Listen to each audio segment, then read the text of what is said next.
上那小花，曾迷人凝住剎那，見證了你我他的變化。小欣姐年29盤點樂壇新勢力，余翠芝 Cheetah 2009年出道，6月推出首張大碟，派台歌有 Make a Love Song、空中小姐、各有各路。同年 Cheetah 獲得叱咤樂壇生力軍女歌手金獎。2010年，余翠芝即刻獲邀出席2月中央電視台春節聯歡晚會，聯同容祖兒、孫楠、王力宏兩岸4地歌手一齊合唱《相親相愛》。今年2011年2月 ，Cheetah 再度被邀請上春晚演出。小欣姐查督撐樂壇新勢力，再度進軍春晚嘅余翠芝 Cheetah。咁電話裏頭咧就係 Cheetah 余翠芝啊 ，Cheetah。Hello， 小欣姐，早晨。係早晨啊，你而家喺北京係咪？係啊，我而家喺北京啊，因為啱啱咧就第2次咧就被邀請咗上去呢一個央視嘅春晚啦，好開心。係做晒總彩排未啊 ，Cheetah？做晒啦，尋日就已經 full dress 啊，咁樣就上晒台咁樣。係咁，聽晚就正式噶咯喎，聽晚年卅晚。係啊，希望大家到時都會即係留意睇下啦。係咁啊 ，Cheetah 你負責表演啲乜嘢啊？今次咧呢一個環節咧就係一個清談節目嚟嘅，咁佢就邀請咗兩岸4地嘅美女啦，我第一次被列入去呢一個 category。係咁，仲有邊個美女啊 Cheetah？有台灣嘅林志玲啦，有香港嘅容祖兒啦，同埋內地咧有一個叫李小仔，咁就係代表兩岸4地嘅美女，咁係一個兔年説兔，講一啲恭賀嘅説話咁樣咯。咁啊，你已經就彩排咗，你嗰段嘅恭賀説話係好長啊，定係即係短短地咁樣㗎？其實就唔係好長㗎啫，因為我哋每一個人咧都會有一隻兔仔咧，就係代表住自己嘅地方嘅。咁成個過程咧大概係2分鐘到啦。我咧因為代表澳門啦，咁上海世博會咧咪有一個澳門館係一個玉兔嚟嘅，咁佢哋就特登做咗一隻玉兔，係俾我拎上去台咯，同埋佢係會着燈閃閃發光嘅。哦，幾大隻㗎嗰隻玉兔 Cheetah？我諗都有1尺到啊，同埋好重啊。咁樣咧，我自己就有少少擔心，因為咧我條裙又窄啦，跟住又有個好長嘅尾擺啦，然後高踭鞋又好高啦，所以又要拎住隻兔仔咧，都有少少擔心自己會跌喺台度。因為我記得我舊年咧上台嘅時候 rehearsal 咧，我已跌過一次啊。咁我好彩阿 Lee Home 咧佢扶住我咯。係咁啊，今次唔係就跌咗喺個台度。係今次4個都係女仔，咁啊要互相幫忙啦，真係。係啊，咁大家都着到好靚咁樣咯，同埋最希望就係可以成個畫面好靚啦，咁啊同大家講一啲恭賀嘅説話，希望大家都開開心心咁咯，新年。係咁啊，淨係呢一個嘅兔年講兔嘅環節咧，彩排咗幾耐咧 Cheetah？其實咧第一日嚟到北京嘅時候就已經要入去嗰個表演廳入面啦。第一日咧就未有一個好完整嘅，即係話個節目究竟要講啲乜，咁我哋就要執生啦，即係自己講一啲恭賀説話咁樣啦。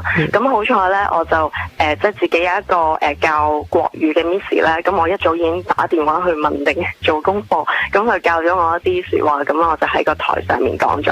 咁但係當時就已經有觀眾噶咯喎，其實。哦。咁彩排都有觀眾啊？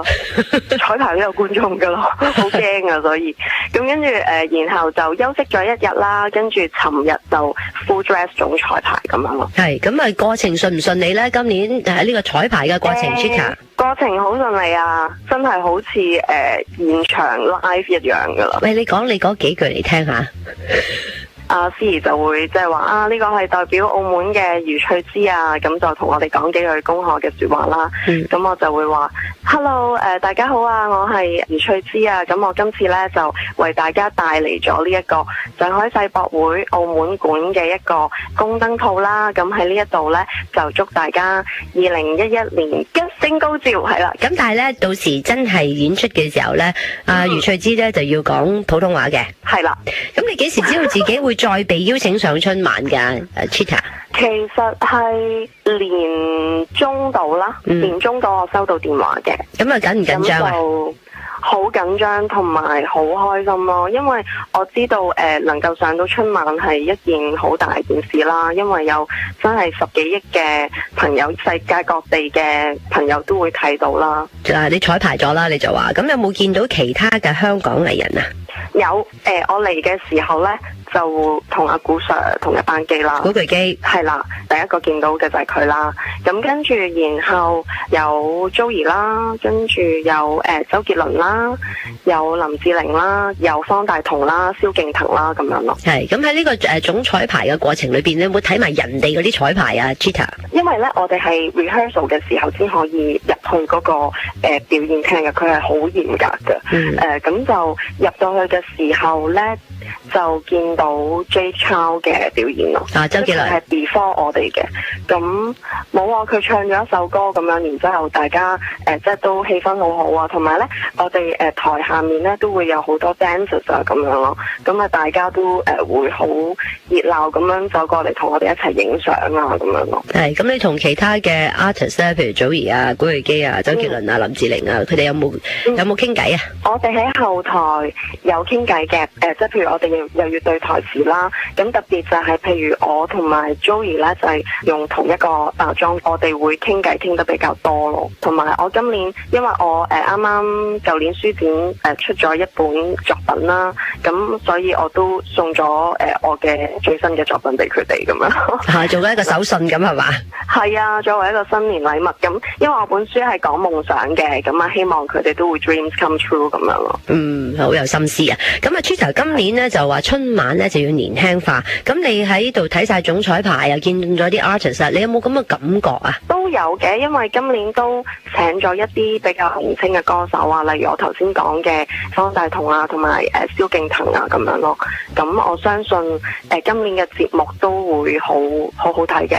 係，咁我講翻你自己啦 Cheetah 啦，咁啊一年就過咗啦，咁啊舊年呢都未曾有新唱片出喎，點解呢？係因為舊年就啱呢，我同公司係最後一年嘅合作啦，咁啊大家有好多嘢即係要傾談啊咁樣，咁同埋我就啱呢，有一套劇集要上去杭州嗰度拍嘅，咁就係同黃聖依啦，同埋朱孝天啦，咁啊一齊拍咗一套時裝劇，同埋安排咗唱呢一個主題曲同埋片尾曲，咁都係一個好好嘅經驗嚟嘅。咁啊變咗呢，又因為係最後一年嘅合約，同埋上咗去拍劇嘅原因啦，咁呢一年就喺音樂方面呢，或者係對於香港樂迷方面呢，就少咗接觸咯。係，咁你而家嘅新掛住大家。咁你嘅新去向係點呢 Cheetah？ 係新去向，其實而家已經同一個新嘅老闆傾談當中嘅，咁啊如無意外呢，如果簽咗俾佢嘅話呢，咁可能有一半時間我就會喺內地發展啦，因為佢主要呢就係做影視製作嘅，即係劇集同埋電影方面嘅。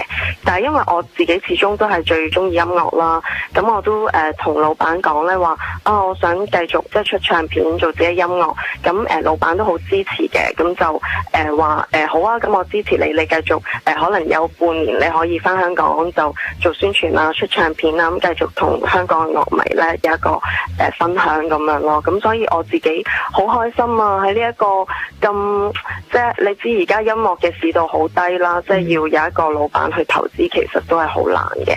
咁我覺得我今次呢一個去向呢，變咗係又多咗一個途徑啦。譬如可能喺內地又會令到多啲朋友可以認識到邊個係 Cheetah 啦，咁樣咁我又可以繼續做音樂啦咁咯。咁呢個新老闆係內地嘅公司嚟嘅。係啦，就係之前投資我話呢一套杭州嘅劇集啦，叫《沒有承諾的愛》。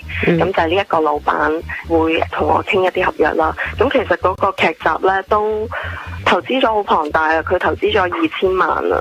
咁我希望喺內地出嘅時候，大家都會係咯，對於 Cheetah 嘅表演有一個新嘅睇法。即係話今年兔年呢 Cheetah 就會係喺內地嘅時間多啲啦。可能係有一半嘅時間會喺內地啦。我而家呢一個老闆嘅 offer， 我又會覺得可以去到一個遠啲嘅地方啦。兔年呢，嗱 Cheetah 咁啊，祝你嘅事業咧起飛咯。好啊，多謝你啊，小欣姐。好，恭喜發財吓。好，最緊要春晚 good show 啊。好啊，多謝。OK，拜拜。